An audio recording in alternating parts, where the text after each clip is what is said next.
ये बात बहुत पुराने समय की है, जब मैं लगभग 5 या 6 साल का रहा होऊंगा। तब हम हिमालय की पहाड़ियों के पास बसे एक छोटे शांत से गांव में रहते थे। वो इलाका इतना ठंडा था कि दिन में भी बर्फ की मोटी परतें जमीन को ढककर रखती थी।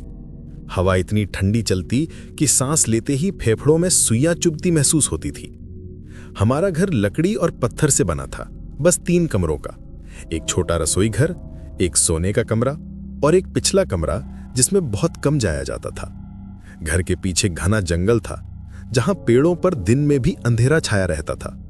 गांव वाले अक्सर कहा करते थे कि उस जंगल में पुरानी आत्माएं भटकती हैं, लेकिन तब मैं बच्चा था, मुझे इन बातों पर भरोसा नहीं था। उस दिन सुबह सुबह पिता काम पर चले गए थे और मां नदी से बर्फ तोड़ने गई थी। वो बर्फ पिघलाकर हम घर में पानी रखते थे, क्योंकि यहां कुएं या नल नहीं थे। जाते जाते मां ने मुझे चेतावनी दी, जब तक मैं वापस न आऊं दरवाजा किसी के लिए मत खोलना, चाहे कोई भी आवाज दे, समझे? मैंने सिर हिलाया और मां के जाते ही कमरे में अपनी छोटी ट्राइसाइकिल चलाने लगा।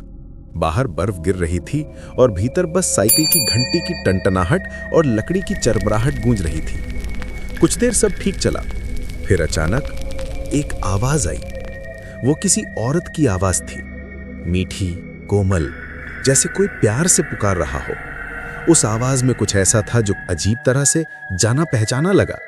वो आवाज मां जैसी लग रही थी, लेकिन बिल्कुल वैसी नहीं थी। फर्क बहुत हल्का था, पर महसूस हो रहा था।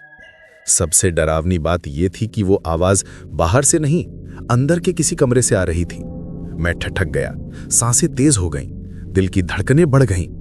मैंने चारों ओर देखा, घर के बाकी हिस्सों में सन्नाटा था। लकड़ी के फर्श पर मेरे पैरों की आहट गूंज रही थी। वो आवाज फिर आई, धीमी, खिंची हुई, किसी कोमल लय में, जैसे कोई धीरे धीरे गा रहा हो और बीच बीच में मेरा नाम ले रहा हो। डर और उत्सुकता के बीच में धीरे धीरे आगे बढ़ा। आवाज घर के आखिरी कमरे से आ रही थी, वही कमरा जहां मां अक्सर ताला लगा कर रखती थी। उस कमरे का दरवाजा आधा खुला था और भीतर से एक अजीब सी ठंडी हवा निकल रही थी। मैंने दरवाजा थोड़ा और खोला। भीतर का दृश्य देखकर मेरी सांस रुक गई। कमरे के कोने में एक औरत खड़ी थी। वो बहुत लंबी थी, शायद 6 फुट या उससे भी ज्यादा। उसकी त्वचा अजीब थी, आधी काली, आधी बर्फ जैसी सफेद।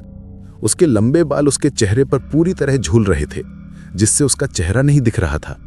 बस उसके बालों के बीच से झांकती 2 सफेद चमकती आंखें और एक बड़ी सी मुस्कान नजर आ रही थी। वो धीरे धीरे मेरे सामने झुकी। उसकी हरकतें अस्वाभाविक थीं, जैसे हड्डियां चरमराकर मुड़ रही हों। वो मुस्कुराई और अपनी उंगलियां मेरी ओर बढ़ाईं।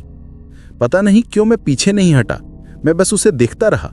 शायद इसलिए कि उसकी आवाज अब भी उतनी ही मधुर थी, जैसे कोई मां अपने बच्चे को पुकारती है। लेकिन जैसे ही उसकी उंगलियां मेरे हाथ से छुईं, मेरे शरीर में एक अजीब ठंडक फैल गई। वो ठंडक किसी बर्फ से नहीं, बल्कि मृत्यु से आती लग रही थी। मैंने झटके से अपना हाथ पीछे खींचा। उसी पल उसकी मुस्कान और चौड़ी हो गई। मैं पीछे मुड़ा और भागने लगा, पर तभी वो औरत चारों हाथ पैरों पर झुककर जानवर की तरह रेंगते हुए मेरी ओर झपटी। उसकी रफ्तार इतनी तेज थी कि मैं चीख भी नहीं सका। उसकी सफेद आंखें अंधेरे में चमक रही थीं। उसके मुंह से किसी तरह की आवाज नहीं आ रही थी, बस सांसों की तेज घरघराहट सुनाई दे रही थी। मैं पूरी ताकत से दरवाजे की ओर भागा। तभी बाहर से जोर की खटखट की आवाज आई और मां की जानी पहचानी आवाज, दरवाजा खोलो, मैं आ गई हूं। मैं पूरी जान लगाकर दरवाजे तक पहुंचा। पीछे से वो औरत लगभग मेरे पास पहुंच चुकी थी। मैंने कांपते हाथों से कुंडी खोली और जैसे ही दरवाजा खुला, मां सामने खड़ी थी। मैं उनसे लिपट गया और जोर से रोने लगा। मां ने मुझे कसकर पकड़ा और कमरे के अंदर झांका, पर वहां कोई नहीं था। बस हल्की ठंडी हवा कमरे से निकलकर बाहर आ रही थी। उन्होंने बिना देर किए मेरा हाथ पकड़ा और मुझे सीधे मंदिर की ओर ले गई।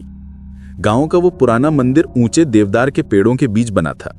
वहां एक वृद्ध पुजारी रहते थे, जो सालों से गांव में पूजा पाठ करते थे। मां ने पूरी बात उन्हें बताई। पुजारी ने आंखें बंद करके कुछ क्षण ध्यान लगाया, फिर बोले, तुमने जिस स्त्री को देखा है वो कोई साधारण आत्मा नहीं है। उन्होंने गहरी सांस ली और फिर बोले, कई साल पहले इसी गांव में एक औरत रहती थी। वो बहुत लंबी थी, उसकी 2 छोटी संतानें थीं। एक दिन वो किसी काम से बाहर गई थी। उसके बच्चे घर के बाहर बर्फ में खेल रहे थे।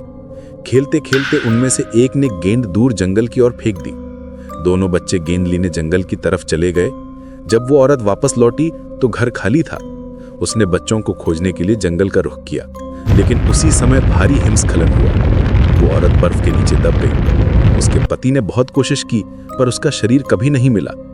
पुजारी कुछ पल रुके, फिर धीमे स्वर में बोले, कहते हैं वो आत्मा आज भी अपने बच्चों को ढूंढती रहती है। जब भी कोई छोटा बच्चा अकेला घर में होता है, वो सोचती है कि वही उसका खोया हुआ बच्चा है और उसे अपने साथ ले जाने की कोशिश करती है। माँ के चेहरे पर पसीना छलक आया, जबकि बाहर बर्फ गिर रही थी। पुजारी ने कुछ मंत्र पढ़े, मेरे सिर पे जल छिड़का और माँ को आदेश दिया कि घर लौटते ही दरवाजे और खिड़कियों पर तिलक लगाएं।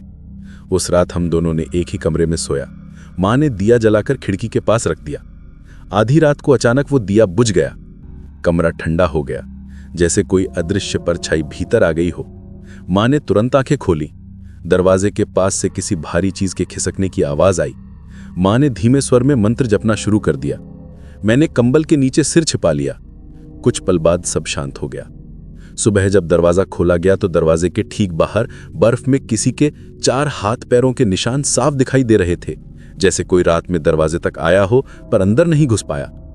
उस दिन के बाद माँ ने कभी मुझे अकेला नहीं छोड़ा। लेकिन कुछ हफ्ते बाद गांव में एक घटना हुई। पास वाले घर के बच्चे ने बताया कि उसने रात में एक ऊंची औरत को जंगल की तरफ जाते देखा था। उसका चेहरा बालों से ढका था और उसकी चाल इंसान जैसी नहीं थी। गांव वालों ने मंदिर में सामूहिक पूजा रखवाई। पुजारी ने कहा, उसकी आत्मा अब भी अपने बच्चों की तलाश में भटक रही है, पर शायद अब उसे मुक्ति का रास्ता मिल जाएगा। पूजा के तीसरे दिन रात में एक तेज हवा चली। ऐसा लगा जैसे किसी ने पूरे गांव से ठंड को खींच लिया हो। अगले दिन पुजारी ने बताया कि उन्हें रात में मंदिर के बाहर वही औरत दिखी थी। वो शांत थी, मुस्कुरा रही थी। फिर वो धीरे धीरे धुंध में विलीन हो गई। उसके बाद से गांव में किसी ने उसे दोबारा नहीं देखा। वर्ष बीत गए। अब घर, गांव सब पीछे छूट गए हैं। लेकिन आज भी जब कभी हिमालय की ठंडी हवा मेरे चेहरे से टकराती है तो उस दिन की याद ताज़ा हो जाती है। कभी कभी जब आधी रात को खिड़की पर बर्फ की परतें जमती हैं, मुझे ऐसा लगता है जैसे कोई बहुत धीरे से फुसफुसाता है, मेरा बच्चा अब मुझे मिल गया। और फिर हवा में वही जानी पहचानी ठंडक फैल जाती है। उस दिन के बाद से मुझे समझ में आया, हिमालय जितना खूबसूरत है उतना ही रहस्यमय भी है।